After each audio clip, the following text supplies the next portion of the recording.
Hello everyone, let's go over separation of variables. Separation of variable is the technique to solve the solutions of the first order differential equations of the form dy dx equal to f of xy. For f of xy is separated into the product of g of x times h of y.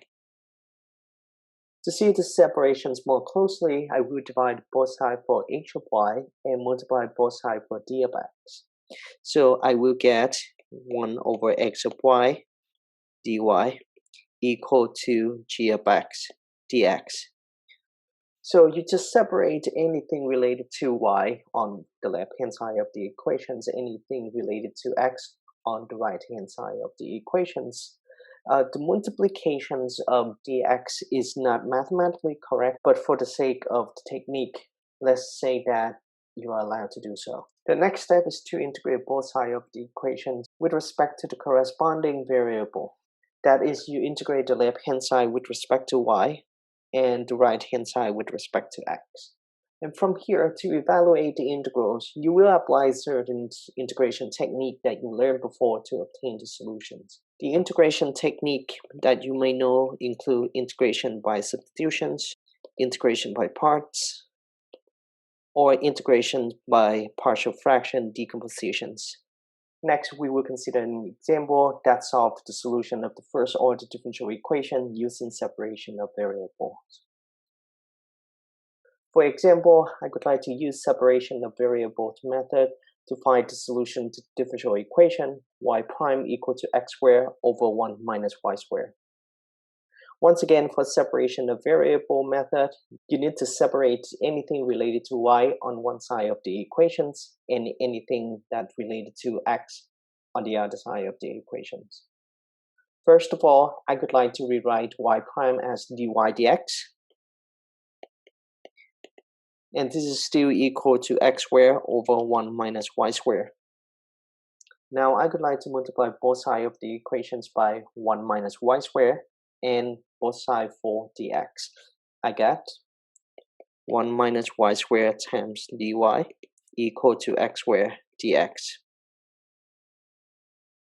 Next step is to integrate both sides of the equation with respect to the corresponding variable. That is, you integrate the left-hand side with respect to y, and you integrate the right-hand side with respect to x. The integral on the left-hand side can be evaluated using some integral formula. So integral of 1 dy is equal to y, and the integral of negative y squared becomes negative 1/3 y cubed. You can add plus c here, or you can wait until you evaluate the integral on the right to add plus c in general. So the integral, or the antiderivative of x squared on the right hand side, is equal to 1/3 x cubed. Now you can put plus c at the end. So this is the solutions to differential equations, or this is called the general solutions to differential equations. And this is in the implicit form, because you cannot write the solution y explicitly in terms of x. For the next example, I still want to use separation of variables technique to find the solution to initial value problem. The differential equations given to you is y times e to the x dx plus y squared minus 1 dy equal to 0. The differential equation is subjected to the initial conditions y of 0 is equal to 1.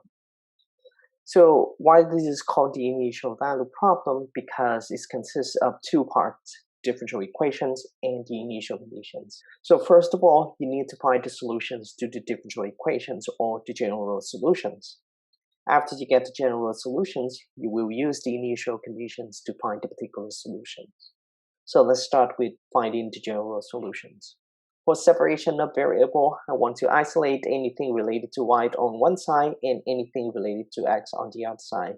So that means I'm going to move y e to the x dx on the right hand side of the equations. I will get y squared minus 1 dy equal to y times e to the x dx. At this point, I need to separate the variable into different sides.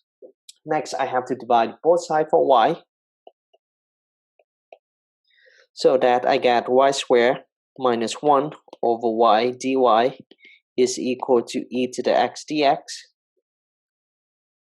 The next step is to integrate both sides of the equations. So I want to integrate the function y squared minus 1 over y with respect to y and integrate the exponential function with respect to x.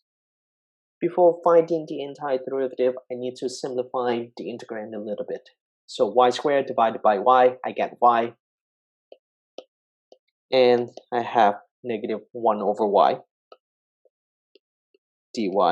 And the right hand side stays the same at this point. So the entire derivative of y is y squared over 2 or 1/2 y squared. Minus the entire derivative of 1 over y will become ln of absolute value of y. And on the right hand side is the integral with respect to x. So the entire derivative of e to the x is still e to the x. And don't forget to put the plus c at the end because this is the indefinite integral. So this is the general solutions. And it is still in the implicit form. It is implicit form because the solution is not explicitly written in terms of x. So the next step is to utilize the initial conditions to find the value of c.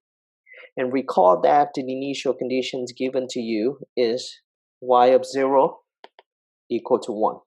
So that means the input value x equal to 0 and the output y equal to 1. Substitute this value into the solution that you just found.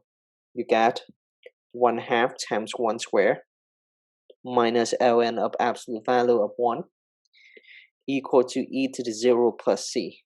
Then you have 1/2 minus 0 equal to 1 because e to the 0 is equal to 1 plus a constant c. And you can evaluate c here to get c equal to negative 1/2. Using the initial conditions, we would be able to evaluate the constant c. And therefore, you obtain the particular solutions. So the particular solutions is y squared minus ln of absolute value of y equal to e to the x minus 1/2. So this is the solutions to the differential equations subjected to the initial conditions y of 0 equal to 1. I hope this is helpful. Please let me know if you have any questions.